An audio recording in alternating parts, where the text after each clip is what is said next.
নমস্কার, সবাই কেমন আছো? আশা করছি আপনারা সবাই ভালো আছেন। বং নির্মল কমেডি চ্যানেলে তোমাদের সবাইকে জানাই স্বাগত। সো বন্ধুরা, দিন ছিল 6 ফেব্রুয়ারি। সেই দিনটা ছিল আমার এক জেঠিমার ঘাট কাজ। তো আজকের দিনে আমাদের হওয়ার কথা মাথা মুন্ডন। সো বন্ধুরা, চলো দেখে নিই কে মাথা মুন্ডন করাচ্ছে আজকের দিনে।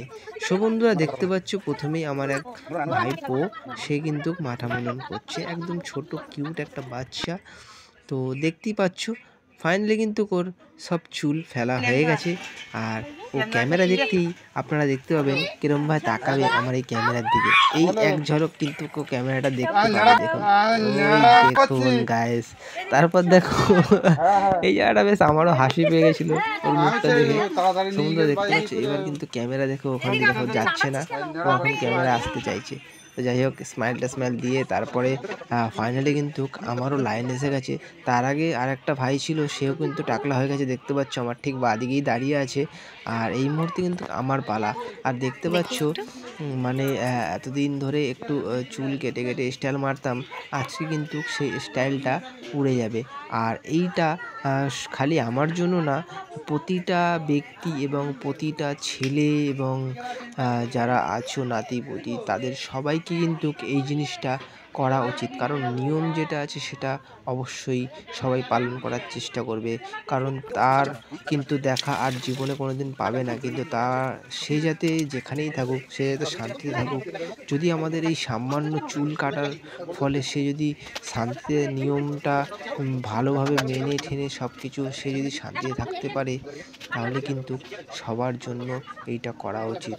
কারণ যেটা ভগবদ্গীতা এবং আমাদের মানে নীতিতে লেখা আছে যে কেউ মারা গেলে তাদের সবাইকে মাথা মুন্ডন হতে হবে। তো সেটা কিন্তু করা উচিত। কেউ উল্লঙ্ঘন না করে, কেউ স্টাইল মারার চক্করে কেউ যেন তাদের এই নিয়মটা ভেঙে না দাও। ঠিক আছে? তাহলে অবশ্যই কিন্তু দেখতে পাচ্ছ এই মুহূর্তে কিন্তু আমার পুরোপুরি প্রায় 70% কিন্তু চুল কাটা কমপ্লিট হয়ে গেছে। আর আর এই যে যিনি চুল কাটছেন তিনি একজন নাপিত।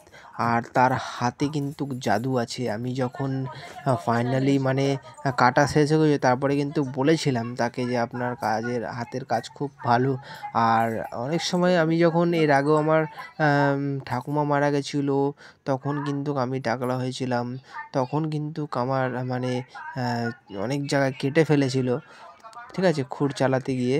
তো যাই হোক গাইস, এইবারে আমার একটা জায়গাও কাটেনি। আর এই মুহূর্তে দেখতে পাচ্ছ আমার টাকে কিন্তু একদম চকচক করছে। দেখতে পাচ্ছ টাকটা একদম চকচক করছে। সো গাইস, তোমরা কার এরকম সিচুয়েশন এসছে টাকলা হতে হয়েছে, দিদা ঠাকুমা মারা গেছে যখন, অবশ্যই কিন্তু কমেন্টে জানিও। আর তাদের কাছে যদি কোনো ফটো থাকে অবশ্যই কিন্তু আমাকে সেন্ড করতে পারো। তাকে টাকলা অবস্থায় কেমন লেগেছে তোমাদের, অবশ্যই আমারও দেখার ইচ্ছা। আর দেখতে পাচ্ছ এবার কিন্তু আমার ফাইনালি পুরোপুরি চুলটা কাটা হয়ে গেছে। আর চুল কাটার পর খালি চুল নয়, এবার কিন্তু আমি দাড়ি মোজ সব কিছুই মানে আজকে মানে কাটতে হবে। তো আমি কিন্তু নিয়ম একদম স্ট্রিক্টলি মানব। কারণ এটা আমার জেঠিমার শান্তি কামনার জন্য আমাকে করতেই হবে। আর এটা আমার চুল চুল হচ্ছে আপনার চুল আজকে আছে, কালকে কাটবেন, আবার 1 মাসের মধ্যে চুল হয়ে যাবে। সেসব নিয়ে চিন্তা করে লাভ নেই। আর এই সব কিছুতে মায়া করা উচিত না। কারণ যখন চুল আমার উঠবেই আবার, তাহলে আমার মায়া করে লাভ কী সেই চুলের পেছনে? সো বন্ধুরা, তোমরাও এরকম চুল কাটিয়ে নেবে যদি আপনাদের বাড়িতে ঠাকুরের আশীর্বাদে এরকম ঘটনা না ঘটুক। কিন্তু অনেক সময় তো বয়স হয়ে গেলে ঠাকুমা দিদারা মানে যাবেই আমাদের ছেড়ে। তো যাই হোক, সবাইকেই যেতে হয় পৃথিবী ছেড়ে। কিন্তু নিয়ম মানবেন একদম। কারণ তাদেরও কিন্তু আবার জন্ম নিতে হবে পৃথিবীতে, আর শান্তির জন্য। সো বন্ধুরা, দেখতে থাকো আমার ফাইনাল লুকটা কেমন লাগছে। অবশ্যই কিন্তু তোমরা কমেন্টে জানিও যে আমাকে দাড়ি মোজ ফেলে দেওয়ার পর কীরকম লাগছে। এলিয়েন টাইপের লাগছে কি না, না মানুষের মতো লাগছে, না কি লাগছে আমি তো নিজেও বুঝতে পারিনি পরে। তো যাই হোক গাইস, তো দেখতে থাকো আজকের পুরো ব্লগ। এখনও অনেক কিছু বাকি আছে আমাদের হওয়ার। এখানে আজকে ঘাট কাজ আছে। তো অনেক পুজো আর্চনা হবে। তো দেখতে থাকো গাইস, বেশি দেরি না করে।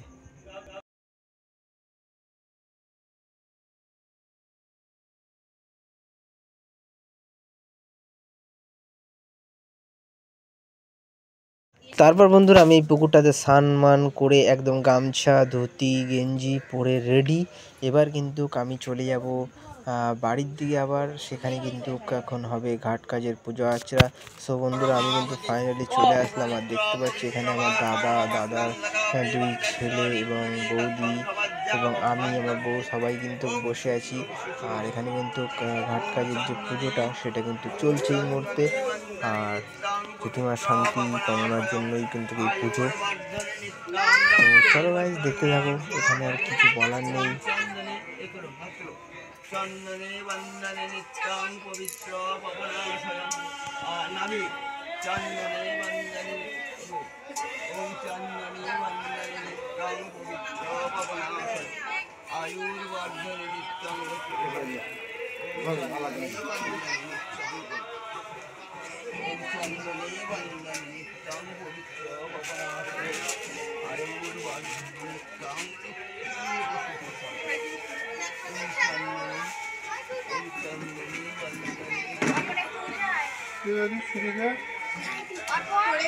যাও দাদা, যাও যাও যাও।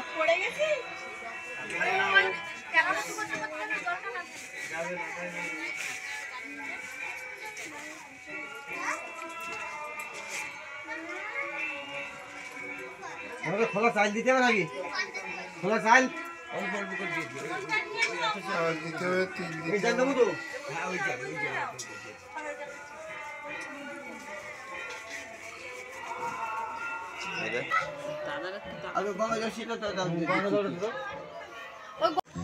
সো বন্ধুরা ফাইনালি কিন্তু টাক হয়ে গেছি। আর তোমাদের তো আমি বলেই দিলাম, যখন মাথা মুন্ডন হচ্ছিল সেই সময় কিন্তু সব কিছুই বলে দিলাম কী কারণে টাক হতে হয় আর এইসব নিয়ম মানা কি চাই হ্যাঁ কি না, তো সব কিছু তোমাদের আমি বলে দিয়েছি। তো চলো কেমন লাগছে অবশ্যই কিন্তু কমেন্টে জানিও। দেখা হবে নেক্সট ব্লগে। তো আজকের মতন tata, bye bye. Thank you so much watching for this video. আর আমার জেঠিমার জন্য একটু শান্তির কামনা করে দিও, প্রার্থনা করে দিও সবাই, যাতে সে যেখানেই থাকুক শান্তিতে।